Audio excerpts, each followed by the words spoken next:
बिस्मिल्लाहिर्रहमानिर्रहीम। अस्सलाम वालेकुम स्टूडेंट्स, कैसे हैं आप सब? ठीक ठाक है?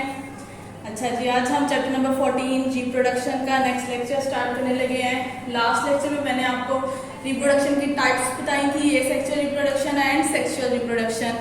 सो हमने लास्ट लेक्चर में ए सेक्सुअल रिप्रोडक्शन देख ली थी, plants as well as animals में कैसे होती हैं। तो आज के लेक्चर में हम लोग सेक्सुअल रिप्रोडक्शन पे बात करेंगे और फिलहाल अभी हम प्लांट्स में सेक्सुअल रिप्रोडक्शन कैसे होती है वो देखेंगे, ठीक है। सो प्लांट्स में अगर हम बात करें तो सबसे पहले तो उसकी जनरेशन के बारे में बात करते हैं। उसमें दो जनरेशन होती हैं, एक है स्पोरोफाइट जनरेशन और एक है गमीटोफाइट जनरेशन। ये जनरेशन आपस में ऑल्टरनेट होती रहती है, इसलिए इन जनरेशन को नाम देते हैं ऑल्टरनेशन ऑफ जनरेशन, ठीक है। ये आपस में ऑल्टरनेट होती है, कभी एक जनरेशन आती है तो कभी दूसरी जनरेशन आती है। बेसिकली जो ज्यादा बड़ी जनरेशन होती है वो स्पोरोफाइट जनरेशन होती है, यानी जो प्लांट आपके सामने खड़ा रहता है सारा साल वो स्पोरोफाइट जनरेशन है। लेकिन जब वो फ्लावर प्रोड्यूस करता है बीच में 3 to 4 मंथ्स के लिए, तो वो वाली जो जनरेशन आ जाती है वो आती है गमीटोफाइट जनरेशन। सो गमीटोफाइट जनरेशन छोटी जनरेशन होती है, sporophyte generation lengthy long generation होती है। और गमीटोफाइट जनरेशन स्पोरोफाइट पे डिपेंड कर रही होती है, यानी स्पोरोफाइट जनरेशन खड़ी होगी तभी तो उसके ऊपर फ्लावर लगेंगे और गमीटोफाइट जनरेशन आगे कंटिन्यू करेगी, ठीक है। सो गमीटोफाइट जनरेशन स्पोरोफाइट जनरेशन पे डिपेंड कर रही होती है, जबकि स्पोरोफाइट जनरेशन को गमीटोफाइट पे डिपेंड करने की जरूरत नहीं है। अगर प्लांट ऐसे ही खड़ा हुआ है, वो पूरा ट्री इसी तरह है, तो अगर वैसे भी रहेगा तो उसको कोई इतना मुश्किल नहीं आएगी, वो तो अपनी लाइफ गुजार रहा है ना। लेकिन एक फ्लावर को आने के लिए, गमीटोफाइट को आने के लिए स्पोरोफाइट जनरेशन का होना जरूरी है, ठीक है। अब ये नीचे मैंने एक छोटी सी साइकिल बना दी है इसी स्पोरोफाइट और गमीटोफाइट जनरेशन को लेकर। सो अगर मैं बात करूँ स्पोरोफाइट जनरेशन की, तो स्पोरोफाइट जनरेशन 2n होती है, यानी कि डबल होती है, ठीक हो गया। फिर उसमें मियोसिस होती है और वो स्पोर प्रोड्यूस करती है जो कि 1n हो जाते हैं, ठीक है। फिर जैसे ही स्पोर बनता है इट मीन्स कि वो गमीटोफाइट जनरेशन में एंटर होने जा रहा है। सो वो स्पोर माइटोसिस करता है और गमीटोफाइट जनरेशन में आ जाता है, ठीक हो गया। अब जब गमीटोफाइट जनरेशन में आएगा तो गमीटोफाइट में गमीट्स बनेंगे। सो माइटोसिस के जरिए गमीट्स बनते हैं। जब वो दो गमीट्स आपस में कंबाइन करेंगे 1n, ठीक है, हाफ है ना, ये हैप्लॉइड जनरेशन है, तो वो कंबाइन करके बनाएंगे जाइगोट और जाइगोट आ जाएगा 2n यानी कि डिप्लॉइड जनरेशन। और इसमें जब अगेन माइटोसिस होगी तो वो आगे स्पोर प्रोड्यूस करेगा और फिर आगे से दोबारा प्लांट की लाइफ कंटिन्यू हो जाएगी। बस सारा साल स्पोरोफाइट जनरेशन में ही रहते हैं, लेकिन जैसे फ्लावर्स यानी उन पे आते हैं, फ्लावर बेरिंग हो जाते हैं, तो वो फिर कन्वर्ट हो जाते हैं गमीटोफाइट जनरेशन में, गमीट्स प्रोड्यूस करते हैं और आगे फिर उनकी लाइफ साइकिल दोबारा चलती है। जाइगोट आप कह लो कि ये आपका सीड है, ठीक है, सीड लाइक स्ट्रक्चर है। उसके बाद फिर हम लोग जब ये चीज पढ़ लेंगे तो फिर हम लोग फ्लावर के ऊपर आ जाएंगे कि फ्लावर का एक पार्ट लेके यानी उसको फुल डिटेल में स्टडी करेंगे कि फ्लावर के अंदर क्या ऐसी चीज है, कहाँ पे रिप्रोडक्शन हो रही होती है। तो पहले हम फ्लावर को स्टडी करते हैं। तो फ्लावर में देखें तो हमें सबसे पहले बाहर की साइड पे ग्रीन कलर के लीव्स नजर आ रहे होते हैं, जो वो ग्रीन लीव्स जो उनसे उनको हम नाम देते हैं सेपल। एक लीफ को हम नाम देंगे सेपल, लेकिन वो जो पूरा ढेर सारा वो पूरा एक गुच्छा आ जाता है, पूरी वर्ड आ जाती है, उसको हम नाम देते हैं कैलेक्स का, ठीक है। अभी डिटेल में हम बुक से पढ़ेंगे। तो ये आपकी आगे first word of your flower, यानी अगर आप फ्लावर को कली के तौर पे देखो, अगर वो जब बिल्कुल बंद होता है तो ऊपर उसके ग्रीन कलर की होती है ना, वो जो ग्रीन कलर की है वो कैलेक्स है, ठीक है, वो सेपल है। जब उस ग्रीन को आप खोलते हो तो अंदर से जो कलर्ड पेटल्स नजर आती हैं, येलो, ग्रीन, रेड, ब्लू, जिस भी कलर का वो फ्लावर है, उन पेटल्स को नाम देते हैं सिंगल एक जो उसको आप तोड़ते हो उसको नाम देते हैं हम पेटल का। और अगर ओवरऑल उस पूरे वर्ड को नाम दें, वो जो 12 से 13 जितनी भी वो पेटल्स लगी होती हैं, तो वो ओवरऑल पूरा नाम जाता है करोला, ठीक है। ये होगी सेकंड वर्ड। अब जब इस वर्ड को और अंदर से खोलते हैं, जब फ्लावर शेप आ जाती है यानी वो खिल जाता है, बड़ा हो जाता है, तो थर्ड आ जाती है स्टेमन। स्टेमन है आपके फ्लावर का मेल पार्ट, ठीक है। कैलेक्स और क्रोला आपके फ्लावर के पार्ट में रिप्रोडक्शन का पार्ट प्ले नहीं करते हैं, ठीक है, इसलिए ये नॉन रिप्रोडक्टिव वर्ड्स हैं। जबकि अब अंदर ये आ जाता है आपका स्टेमन और ये आपका आ जाता है कार्पल। ये जो दोनों है ना, ये मेल और फीमेल का काम कर रहे हैं। सो ये दोनों रिप्रोडक्टिव आ जाते हैं, ये रिप्रोडक्टिव वर्ड है। अंदर वाले 2 रिप्रोडक्टिव वर्ड्स हैं और जो बाहर वाले 2 हैं ये नॉन रिप्रोडक्टिव वर्ड्स हैं। सो जब हम लोग स्टेमन की बात यानी मेल की बात करते हैं, तो अगर ये बहुत सारे जब कोई 5 से 6 अगर होते हैं यानी पूरी इनकी एक वर्ड होती है, तो उसका नाम आ जाता है एंड्रोशियम। और अगर हम सिंगल को देखते हैं तो उसका नाम आ जाता है स्टेमन, ठीक हो गया। वैसे तो आप ये सारा डिटेल में इतना डिटेल में नहीं, लेकिन पढ़ के आएगा, आप लोगों ने ऊपर 7-8 क्लासेस में पढ़ी है ये चीजें। अभी असल में आपको जो डिटेल है वो यहाँ से आगे से स्टार्ट हो रही है कि स्टेमन के अंदर एक्चुअली में क्या हो रहा है, ठीक है। सो आपने इस चीज को ध्यान देना है। सो एंड्रोशियम का एक पार्ट आ जाता है स्टेमन। अगर स्टेमन को स्टडी करें तो उसका जो ये थ्रेड लाइक चीज आ जाती है ये है फिलामेंट, और जो ऊपर आपको यहाँ पे एक ये बलून शेप स्ट्रक्चर नजर आ रहा है ये आ जाता है एंथर, ठीक हो गया। अब इसको अगर हम और डिटेल में देखें तो एंथर के अंदर एक और सैक प्रेजेंट होती है जिसका नाम है पोलन सैक। पोलन सैक के अंदर अब छोटे छोटे स्पोर्स होते हैं, ठीक है, उनको कहते हैं माइक्रोस्पोर्स, ठीक। और माइक्रोस्पोर्स कैसे बनते हैं? मियोसिस के जरिए बनते हैं, इसलिए उनको खाली एंड हैप्लॉइड का नाम दिया जाता है। फिर उन माइक्रोस्पोर्स के अंदर माइटोसिस होती है, एरिया बनी है जो बड़ा सा बनाया, गोलिया बने एक स्पोर बनाया, उस स्पोर के अंदर माइटोसिस होती है और दो न्यूक्लियस बनते हैं, एक है ट्यूब न्यूक्लियस और एक आ जाता है नीचे जनरेटिव न्यूक्लियस, ठीक है। ये दो न्यूक्लियस बनते हैं माइटोसिस के जरिए। फिर अगेन ये जो जनरेटिव न्यूक्लियस है इसमें अगेन माइटोसिस होती है और ये अगेन 2 में डिवाइड हो जाता है, और वो 2 जो थे उनको हम नाम देते हैं स्पर्म का। ट्यूब न्यूक्लियस वैसे ही रहता है और जो जनरेटिव न्यूक्लियस है वो डिवाइड हो जाता है स्पर्म्स में, ठीक है। जब मैं एंड पे बताऊंगी तो बताऊंगी कि ये स्पर्म्स और ट्यूब न्यूक्लियस का क्या काम है, क्या रोल है। अब आ जाओ आप लोग अपनी फोर्थ वर्ड पर, जिसको अगर यहाँ पे 2 से 3 ये प्रेजेंट है तो उसका नाम आ जाएगा गायनीशियम, ठीक है। गायनीशियम का एक जो ये पार्ट है उसको हम नाम देते हैं कार्पेल। अब कार्पेल में आगे 3 डिफरेंट स्ट्रक्चर्स हैं। सबसे ऊपर आ जाता है स्टिग्मा, देन ये मिडल रीजन आ जाता है स्टाइल, और एंड पे ये जो है गोल सी बड़ी सी आ जाती है उसको नाम देते हैं ओवरी। ओवरी के अंदर एक ओव्यूल भी हो सकता है और 1 to many ओव्यूल भी हो सकते हैं, बहुत ज्यादा ओव्यूल भी हो सकते हैं, ठीक है। अब अगर मैं एक ओव्यूल का आपको स्ट्रक्चर बताऊं तो एक ओव्यूल के अंदर मैक्रोस्पोर होता है। याद रखिएगा जो मेल है उसमें माइक्रोस्पोर होता है, छोटे होते हैं, और जो फीमेल है उसमें मैक्रोस्पोर होता है, थोड़ा बड़ा होता है। बड़ा मतलब ये नहीं कि नेकेड है, बड़ा मतलब ये कि as compare to male spore के वो थोड़ा सा बड़ा होता है, इसलिए उसको मैक्रोस्पोर कहा जाता है और मेल वाले को माइक्रोस्पोर कहा जाता है। जैसे मेल का माइक्रोस्कोप मियोसिस से बना था, इसलिए फीमेल का माइक्रोस्पोर भी मियोसिस से ही बनेगा। अब इस माइक्रोस्पोर के न्यूक्लियस में अगेन माइटोसिस होगी और ये न्यूक्लियस आगे 2 में डिवाइड हो जाएगा, यानी एक एक्सेल में आ जाता है और एक एसोसिएटेड स्ट्रक्चर्स में आ जाते हैं, ठीक है। तो आपको ये चीजें इसमें याद रखनी है। जब अब ये जो एसोसिएटेड स्ट्रक्चर्स है ना वो इधर इनके साथ कंबाइन करेंगे। अब जब आपके यहाँ पोलन सैक में आपका माइक्रोस्पोर जब कह लें मैच्योर हो जाता है तो पोलन सैक खुलती है तो माइक्रोस्पोर यहाँ से स्टिग्मा पे आता है। जब स्टिग्मा पे आएगा तो गिरेगा। अब जब गिरता है तो उसका जो ट्यूब न्यूक्लियस है वो ये ट्यूब बना देता है पूरी, और जो आपके ये स्पर्म्स है वो इस ट्यूब में से स्पर्म्स नीचे आ जाते हैं, ठीक है। जब नीचे आते हैं तो वो जो स्पर्म्स हैं एक स्पर्म एक्सेल के साथ कंबाइन कर देता है और जाइगोट बना देता है जिसको हम 2n कह रहे हैं, और जो दूसरा स्पर्म है वो एसोसिएटेड स्ट्रक्चर्स के साथ कंबाइन कर देता है और 3n बना देता है जिसको हम एंडोस्पोर का नाम देते हैं, ठीक है। यहाँ से तो मैंने आपको इसकी ओवरव्यू दे दी है। अब हम लोग बुक से इसको डिटेल में पढ़ते हैं। बुक से पढ़ने में अब आपको आसानी हो जाएगी क्योंकि मैंने आपको वैसे वर्बली यहाँ पे सब समझा दिया है। बुक के पेज नंबर 78 पे आ जाएं अब आप।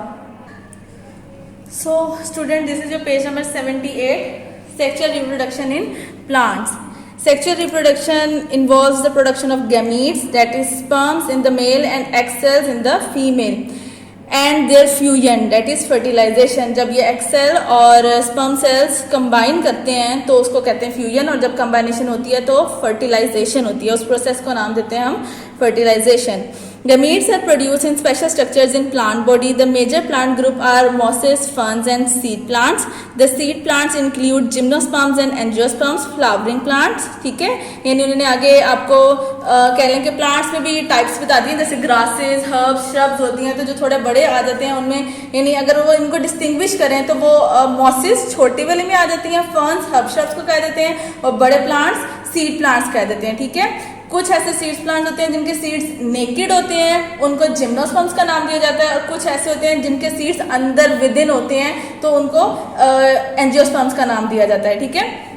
और एंजियोस्पर्म्स बेसिकली फ्लावरिंग प्लांट होते हैं, जिम्नोस्पर्म्स में फ्लावर प्रोड्यूस नहीं होते हैं। Plant groups use different methods for bringing the sperms and egg cells together. In mosses and ferns, sperms are motile and can swim to egg cells. अब वो यहाँ पे ये कह रहे हैं कि प्लांट्स के ग्रुप्स में भी डिफरेंट कह लें कि मेथड्स हैं स्पर्म्स और egg cells की कॉम्बिनेशन के, ठीक है। वो कह रहे हैं मॉसेस और फर्न्स के जो स्पर्म्स हैं वो मोटाइल होते हैं, उनमें मूवमेंट करने के चांसेस होते हैं, यानी वो अगर पानी में गिरे, ठीक है, और बेसिकली पानी में ही गिरेंगे क्योंकि उनके हाथ पाँव तो है नहीं जो उन्होंने चल फिर के तो आगे एक्सेल तक पहुँचते हैं, ठीक है। सो वो कह रहे हैं कि बेसिकली बेसिकली मोसिस ऑफ फंड्स जो से, और आप देखोगे भी कि मोसिस फंड्स ज़्यादातर आपको पानी के रीजन के आसपास ही नजर आती हैं, ठीक है। सो वो उनके स्पर्म वहाँ पे पानी में गिरते हैं, और जब पानी में गिरते हैं तो वो आगे स्विम करके एग सेल्स के पास चले जाते हैं, और एग सेल्स भी पानी में ही गिर जाते हैं। So therefore these plants require water in the form of dew or rain for sexual reproduction। इसके अलावा अगर वो पानी के पास यानी पानी के अंदर कैसे जाएंगे, तो वो ये कि जब ड्यू गिरती है यानी फोग होती है या ड्यू ड्रॉप्स आ जाते हैं या जब रेन आ जाती है, तो उस पानी के साथ वो नीचे सॉइल में चले जाते हैं, सॉइल में जाके उस पानी में ही वो फ्यूजन होती है और फिर आगे वहाँ से वो प्लांट जनरेट हो जाता है। या समटाइम्स वो वहाँ से डायरेक्ट ही बड़े वाले पानी में, यानी आप कह लो वहाँ पे कोई पास में पोंड है, कोई छोटा तालाब है या कुछ भी है, वहाँ पर पानी की उस रेन के साथ चले जाते हैं, फिर वहाँ जाके फ्यूज करते हैं और आगे ग्रो करते हैं। On the other hand, gymnosperms and angiosperms have special method for carrying their sperms to egg cells. They do not need water for reproduction। इसके अलावा वो कहने हैं कि जिम्नोस्पर्म्स और एंजियोस्पर्म्स वाले जो प्लांट्स हैं उनको वाटर नहीं चाहिए होता, उनको हम जो चाहिए होता है वो हम आगे पढ़ेंगे, ठीक है। उनको विंड चाहिए है, उनको अट्रैक्शन के लिए कोई फ्लाई, कोई स्पैरो, कोई बी चाहिए है, या बड़े एनिमल्स चाहिए हैं जो उनको जब खाते हैं तो खाने में उनके स्पर्म्स अक्सर नीचे गिर जाते हैं, फिर उन एनिमल्स के पाँव के फुट के साथ स्टिक कर जाते हैं, और वो कभी जब आगे कहीं जाते हैं तो वहाँ जाके फिर वो उस जहाँ पे जाके भी वो स्पोर गिरेगा या एक्सेल गिरे तो वहाँ पे जाके जब फ्यूजन होती है तो आगे प्लांट ग्रो करता है। यानी इनका मेथड जो है वो मोसिस और फर्न्स वाले मेथड से थोड़ा सा डिफरेंट है, ठीक हो गया। अब हम आगे डिटेल में पढ़ेंगे कि डिफरेंट क्या है। नेक्स्ट पैराग्राफ, इस वाले पैराग्राफ में जो भी हमने पढ़ा एमसीक्यूज था, ऐसे अभी लॉन्ग यहाँ से स्टार्ट नहीं हुआ, ठीक है।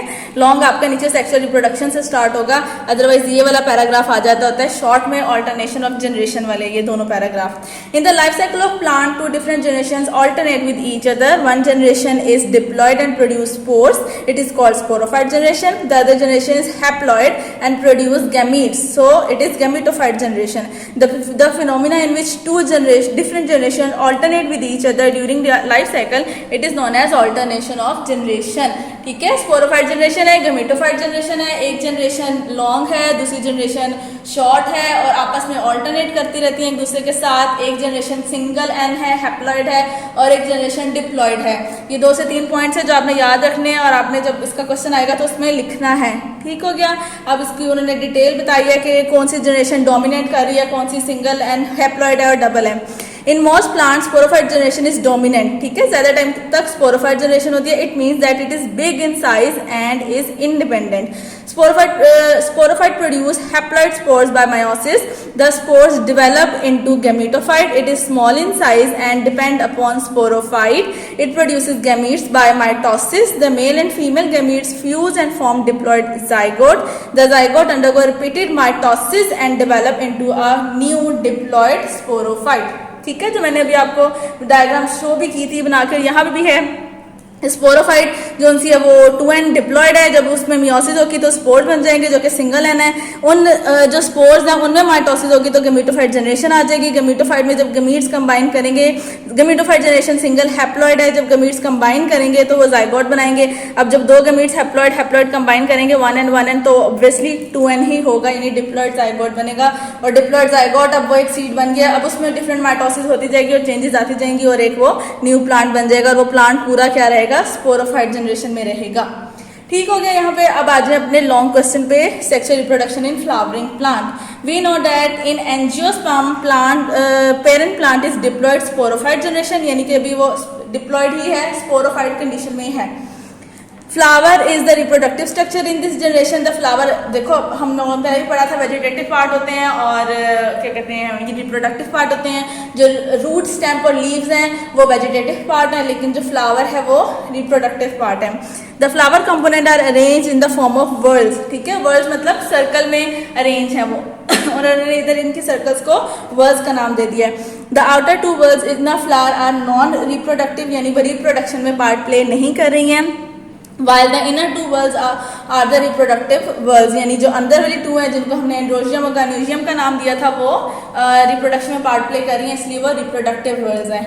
Now first whorl calyx is the outer most word, it is usually green in colour, ठीक है। किस तरह की होती है, ये ग्रीन कलर की होती है। Its individual unit leaflet are called sepal, यानी अगर एक को तोड़ोगे तो वो जो एक जो आपने तोड़ा उसको आप कहोगे कि मैंने सेपल तोड़ी है, और वो जो 8 से 10 सेपल इकट्ठी हैं उनका नाम आ जाएगा कैलेक्स। और वो किस कलर में होती हैं, वो ग्रीन कलर में होती हैं। अब ग्रीन कलर में हैं तो वो क्यों है और इनका फंक्शन क्या है। फंक्शन तो ये है कि sepal protect the inner whorls at bud stage, यानी जब वो कली की फॉर्म में होता है फ्लावर, तो यही जो सेपल्स है वो उसके अंदर वाली वर्ल्स को प्रोटेक्ट करके रखती हैं। ऊपर आपको ग्रीन कलर ही शो हो रहा होता है, यानी ये सेपल्स ही नजर आ रही होती हैं। सो ये अंदर पेटल्स को, एंथर्स, फिलामेंट वगैरह और वो जो कार्पल्स हैं उन सबको ये प्रोटेक्ट करके रख रही होती हैं, ठीक है। इसके अलावा आ जाता है Corolla. Corolla is the next inner world and is often coloured brightly, यानी जिसको हम कह रहे हैं कि पेटल जो कि green, yellow, orange different colours में होती है। इट्स इंडिविजुअल यूनिट्स यानी कि लीफलेट आर कॉल्ड पेटल्स, यानी कि आप एक पेटल तोड़ते हो, ठीक है। रोज की एक पेटल आपने तोड़ी, सनफ्लावर की एक पेटल तोड़ी, जो कलर्ड में आप तोड़ रहे हो वो एक पेटल है। और अगर ओवरऑल उनको जब आप काउंट करोगे तो आप कहोगे कि ये पूरी करोला है। दे सर्व टू अट्रैक्ट बीज, बर्ड्स एक्सेट्रा। इनका क्या फंक्शन है कि अट्रैक्शन के लिए होती हैं, क्योंकि एक कलर्ड होती है ना, तो जो बीज हैं और जो स्पैरोज और डिफरेंट इंसेक्ट्स हैं ये सब कलर को देख के अट्रैक्ट होते हैं। इवन हम भी कलर को देख के अट्रैक्ट होते हैं। सिंपली जो फीके फीके कलर होते हैं वो अच्छे नहीं लगते हैं। ब्राइट कलर की जो चीज़ें हैं वो ज़्यादा आपको अट्रैक्ट करती हैं, आपका ध्यान उस तरफ लाजमी जाता है, ठीक हो गया। सो इसलिए अल्लाह ताला ने करोला को कलर में रखा है ताकि जो इंसेक्ट्स हैं या बीज हैं वो अट्रैक्ट हों, so that they serve as the agent of pollination। मैंने आपको भी बताया था कि ये पॉलिनेशन में फिर हेल्प करती हैं, यानी फर्टिलाइजेशन में हेल्प करती हैं, यानी कि स्पर्म्स को एग सेल तक पहुंचाने में हेल्प करती हैं। हम लोग इसी में आज ही अगला टॉपिक जो पॉलिनेशन का पढ़ेंगे तो फिर मैं आपको उसमें बताऊंगी कि ये कैसे उसमें हेल्प कर रही हैं। सो आपको अब इनमें याद क्या करना है, एक उसका नाम क्या है वर्ल्ड का, कैलेक्स, क्रोला। उसके लीफलेट का क्या नाम है, सेपल, पेटल। और तीसरा उनका फंक्शन क्या है, ठीक है। जो कैलेक्स है वो बड स्टेज में है और इनर वर्ल्स को प्रोटेक्ट कर रही है, और जो पेटल्स हैं यानी कि क्रोला है वो अट्रैक्शन के लिए काम कर रही है। बीज और जो आपकी हैं बर्ड्स हैं, इंसेक्ट्स हैं, उनको अट्रैक्ट करने के लिए, ठीक है। अब हम लोग पढ़ते हैं ब्लू बॉक्स पहले। The flower is actually a condense shoot with the nodes present very close to each other. वो यहाँ पे ये कह रहे हैं कि साइंटिस्ट ये भी बात करते हैं कि अगर हम लोग प्लांट्स को देखें तो एक बड़ा सा ट्रंक है ना, जो बड़ा मोटा बार्क होता है ट्रंक, उधर से जहाँ से भी एक स्टेम दूसरी निकलती है वो उस रीजन को हम लोग नाम देते हैं नोड का, ठीक है। वो नोड थी और नोड से एक और ब्रांच निकल आई। अब वो कह रहे हैं कि फ्लावर भी एक्चुअली एक ऐसा प्लांट है जिसके ऊपर जो नोड्स है वो बहुत पास हैं आपस में एक दूसरे के, ठीक है, और पास हैं और साथ हैं, इसलिए उन्होंने कहा है कि ये एक कंडेंस शूट है, ठीक है। कंडेंस मतलब साथ से जुड़ी हुई, ठीक है। तो वो कहने की ये एक शूट है जिसमें जो नोड्स हैं वो बहुत पास जुड़ी हैं, ठीक है।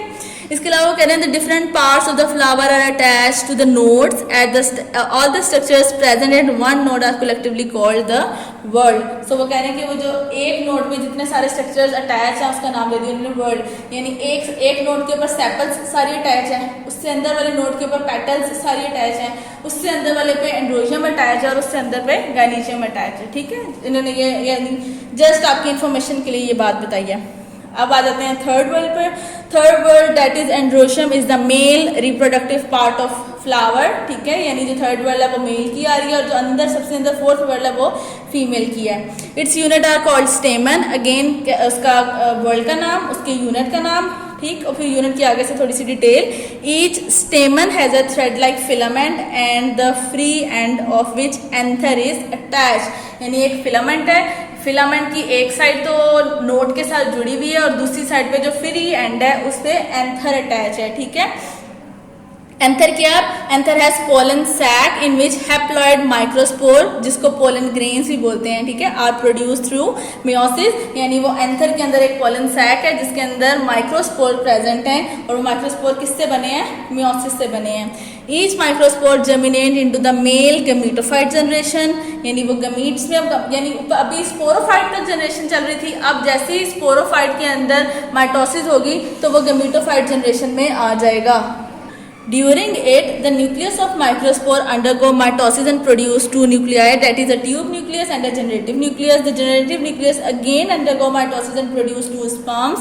So a germinated microspore has a tube nucleus and two sperms. All these structures are the male gametophyte generation of plant. So यहाँ पे बात करें स्पोरोफाइट जनरेशन माइक्रोस्पोर तक थी. जैसे ही उस माइक्रोस्पोर में माइटोसिस होती है और वो ट्यूब न्यूक्लियस जनरेटिव न्यूक्लियस बनाता है तो वो साथ ही कन्वर्ट हो जाता है गमीटोफाइट जनरेशन में, और आगे से जो जनरेटिव न्यूक्लियस है फर्दर अगेन उसमें माइटोसिस हो जाती है और वो आगे स्पर्म्स बना देता है. यानी कि अब एक माइक्रोस्पोर के अंदर क्या है, एक ट्यूब न्यूक्लियस है और स्पर्म है.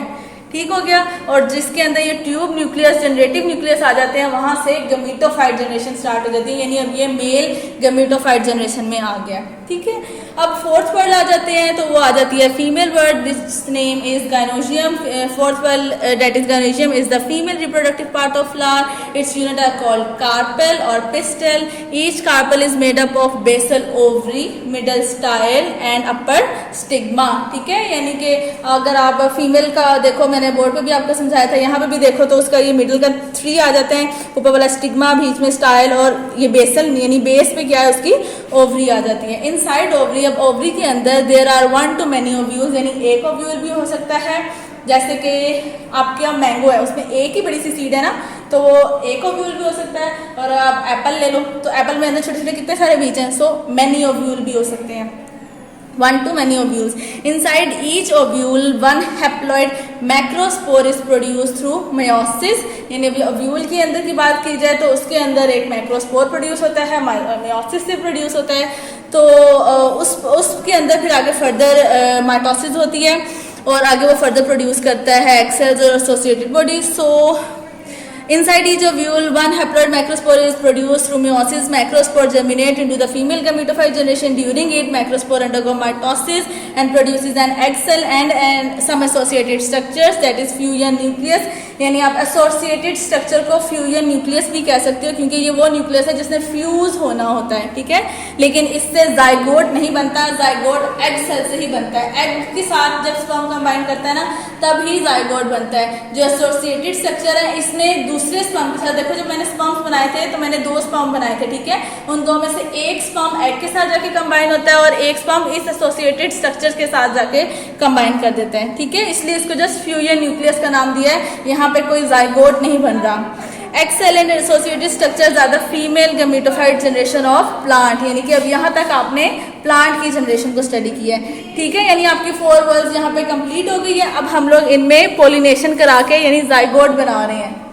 When pollen grains mature, यानी कि pollen grains भी mature, आप कह लें कि मेल एंड फीमेल रिप्रोडक्टिव जो आपके ये ओव्यूल और स्पर्म्स वगैरह जब मेच्योर हो जाते हैं यानी कि इनके अंदर माइटोसिस होके एग सेल्स और स्पर्म्स बन जाते हैं, तब इस प्रोसेस को यानी आगे they transfer to when pollen grains mature they are transfer to stigma. It is called pollination. यानी कि वो कह रहे हैं जब ये दोनों चीजें यानी मेच्योर होगी, स्पर्म्स भी बन गए हैं, एग्स भी बन गए हैं. अगर आप खाली माइक्रोस्पोर और मैक्रोस्पोर को देखोगे ना तो वहां तक अभी मेच्योरनेस नहीं आई है, यानी वो मेच्योर नहीं हुए हैं. अगर डायरेक्ट माइक्रोस्पोर अभी मेच्योर नहीं हुआ और वो खुल जाता है, आपकी एंथर फटती है और वो खुल के माइक्रोस्पोर ओव्यूल पे जाके गिरता है तो आपका जाइगोट नहीं बनेगा क्योंकि उसके अंदर अभी तक तो ट्यूब न्यूक्लियस या स्पर्म्स तो बने ही नहीं थे. लेकिन जब स्पर्म्स बन जाते हैं यानी आप स्पर्म्स को नाम दोगे पोलन ग्रेन्स. ठीक है. यानी जब पोलन ग्रेन्स बन जाते हैं तो फिर वो जब आके जब स्टिग्मा पे यानी गिरते हैं तो फिर वो एक्सेल्स के साथ कंबाइन करेंगे, अदरवाइज नहीं करेंगे. और जब वो आके एक्सेल पे स्टिग्मा पे एक्सेल पे गिर रहा है तो इस प्रोसेस को नाम देते हैं पोलिनेशन. यानी कि पोलन ग्रेन्स एक्सेल के पास आ रहे हैं. ठीक है. तो इसको नाम देते हैं pollination. On reaching the stigma the tubes nucleus of pollen grain construct a tube, pollen tube. यानी कि अब जब वो आपका माइक्रोस्पोर जो कि पोलन ग्रेन बना था वो जब स्टिग्मा पे आके गिरा था तो जो उसका ट्यूब न्यूक्लियस था उसने क्या बनाया, ट्यूब बनाई. क्यों बनाई? क्योंकि वो जो स्पर्म्स थे उन्होंने आपके ओव्यूल के पास जाना था.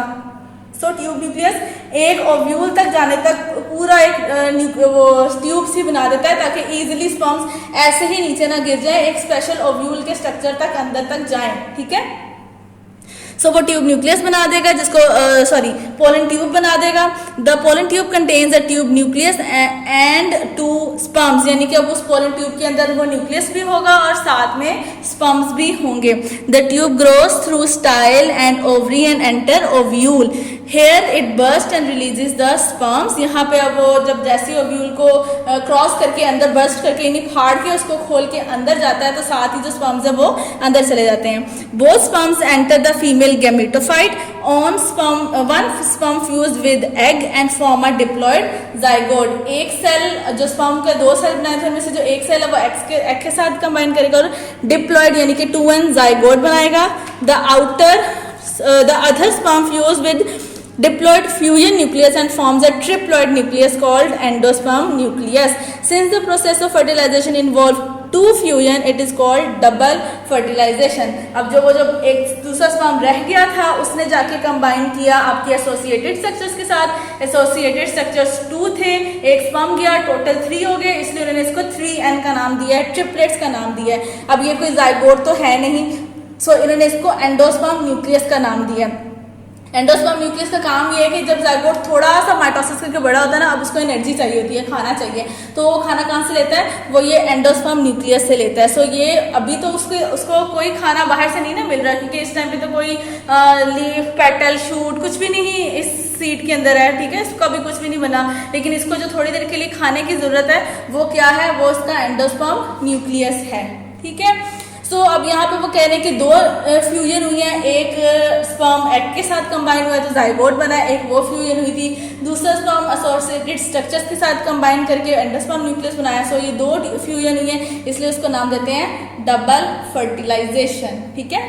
Zygote develop into embryo and endosperm nucleus develop into endosperm tissue which is the food of the growing embryo। यानी वो कह रहे हैं कि जाइगोट में थोड़ी सी आगे माइटोसिस होती है, वो थोड़ा सा बड़ा होता है, तो वो उसको नाम दे रहे हैं एम्ब्रियो का, ठीक है।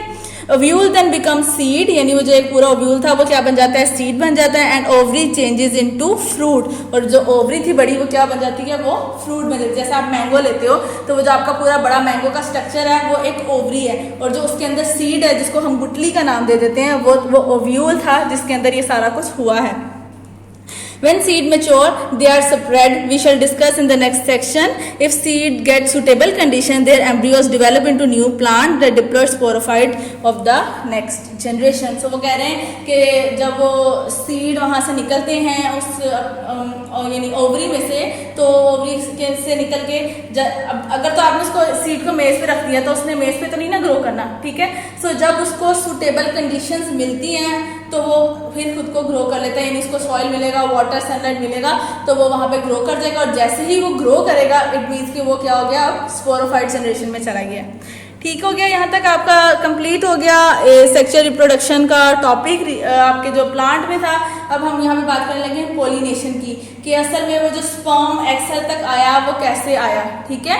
पहले भी पढ़ के आ चुकी हो, इतना ऐसा मुझे बताने की जरूरत नहीं है, आपको पता है ये 2 टाइप की होती है, एक सेल्फ पोलिनेशन है और एक क्रॉस पोलिनेशन है। सेल्फ पोलिनेशन मतलब एक ही फ्लावर में, यानी उसके ही एंथर से उसके ही स्टिग्मा तक चले जाना, या एक ही पूरी जो शूट है उसके ऊपर वाले फ्लावर के एंथर से नीचे वाले फ्लावर के स्टिग्मा तक चले जाना, ये तो हो गया सेल्फ पोलिनेशन।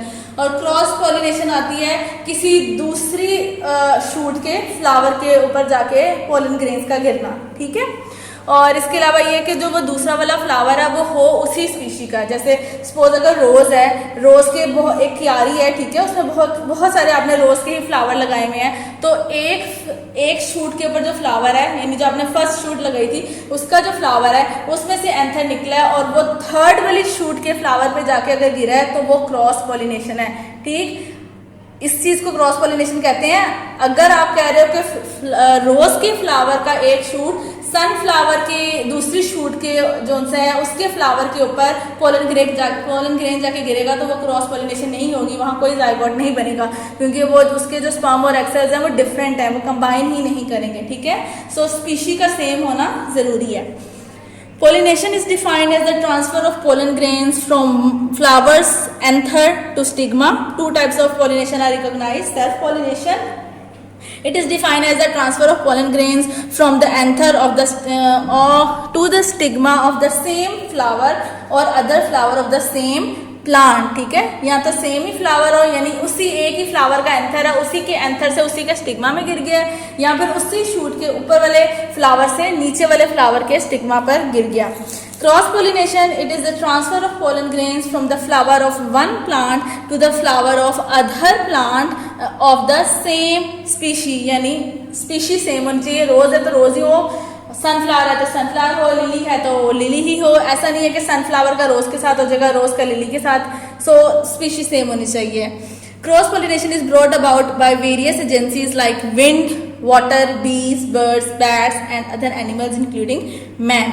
सो सेल्फ पॉलिनेशन में तो इतना कोई मसला नहीं है, वो तो एक ही प्लांट पे गिरा नहीं है, वो हल्की सी हवा चली तो वो वैसे ही गिर जाएगा। नहीं भी हवा चलेगी तो बर्स्ट होगा तो ऑटोमेटिकली उसने नीचे जमीन पे ही जाना है ना, तो जमीन पे जाने तक बीच में अगर कोई फ्लावर है और उसका स्टिग्मा है तो वो उस पर गिर जाएगा। सो सेल्फ पॉलिनेशन में तो प्रॉब्लम नहीं है पॉलिनेशन के लिए, लेकिन क्रॉस पॉलिनेशन में प्रॉब्लम आ जाती है कि एक शूट से दूसरी शूट तक एक पोलन ग्रेन कैसे पहुंचे।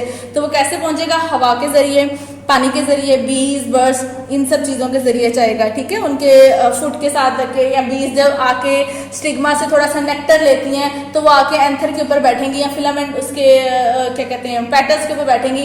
उनकी लेग्स के साथ, फुट के साथ आपका पोलन ग्रेन लग सकता है, या उनकी बीक के साथ पोलन ग्रेन लग सकता है। फिर जब वो उसी के दूसरे किसी फ्लावर के साथ, उसी स्पीशी के दूसरे फ्लावर पे जाके अगेन नेक्टर लेंगी तो वो जो पोलन ग्रेन था वो वहाँ पे उसके स्टिग्मा पे जाके स्टिक कर जाएगा, ठीक है। और ऐसे वहाँ पे यानी पोलिनेशन हो जाएगी।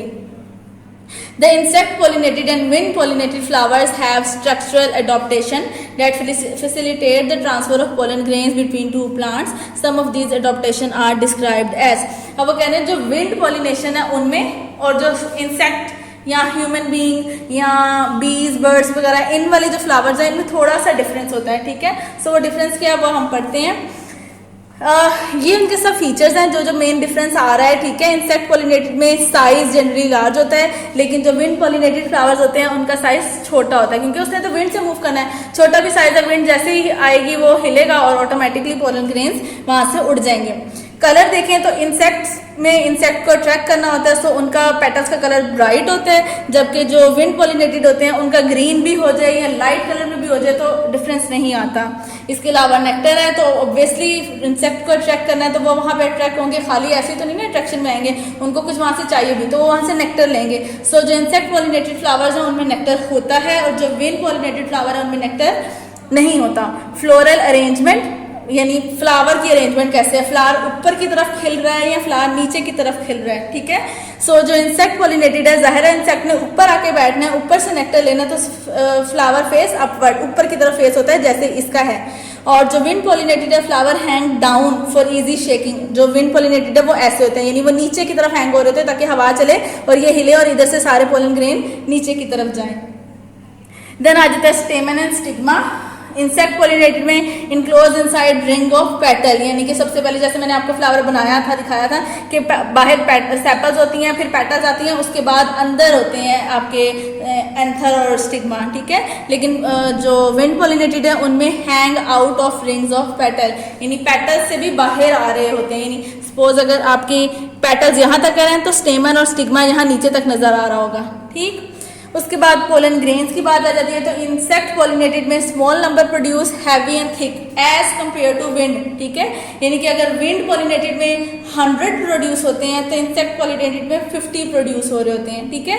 यानी कि विंड पॉलिनेटेड में नंबर जो सा वो ज्यादा होता है पोलन ग्रेन्स का, इंसेक्ट में पोलन ग्रेन्स का नंबर कम होता है। और विंड पॉलिनेटेड में जो आपके पोलन ग्रेन्स है वो हल्के होते हैं और गोल से होते हैं, सिंपल से होते हैं, लेकिन जो इंसेक्ट पॉलिनेटेड है वो थोड़े से हैवी हो जाते हैं और स्टिकी, चिपचिपाहट वाले होते हैं।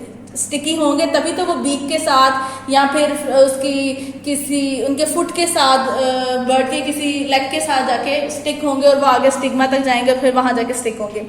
देन आ जाती है स्टिग्मा की बात। तो जो इंसेक्ट पॉलिनेटेड है pin head shaped with no branches, यानी पिन हेड जैसे मैं बनाती हूँ, जैसे मैंने नॉर्मली बनाया था, पिन हेड ऊपर की तरफ होता है, जबकि जो आपका विंड पॉलिनेटेड है वो feathery branches for catching pollen, feather उसके साथ होते हैं ताकि अगर पोलन ग्रेन आए तो वो साथ ही फीदर के साथ अटैच होकर अंदर की तरफ चले जाएं, ठीक है। यहाँ तक तो ये हो गया। नेक्स्ट पेज पे आ जाएं, आपका ब्लू बॉक्स।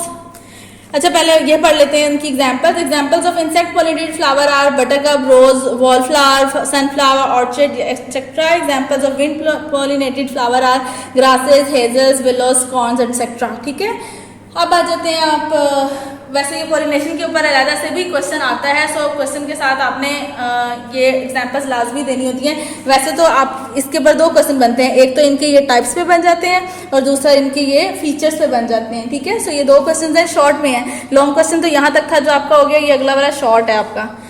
देन आ जाए अपने ब्लू बॉक्स में, in some plants ovaries develop into fruit without the fertilization inside their ovule. This process is known as parthenocarpy and it results in seedless fruit, for example banana and seedless varieties of grapes. जैसे parthenogenesis हुई थी animals के अंदर, इसी तरह plants में parthenocarpy होती है। ठीक है, सो पार्थेनोकार्पी क्या मतलब है कि एग सेल कंबाइन नहीं होता स्पर्म के साथ, वहाँ पे स्पर्म नहीं आता, यानी फर्टिलाइजेशन नहीं हो रही, पॉलिनेशन नहीं हो रही, तो जब वो चीज़ नहीं होगी तो ऑटोमेटिकली सीड नहीं बनेगा। ठीक है, सो ऐसे फ्रूट सीडलेस होंगे, और सीडलेस फ्रूट में उन्होंने एग्जांपल दे दिया बनाना की, और आपके कुछ आपकी वैरायटीज आ जाती हैं ग्रेप्स की।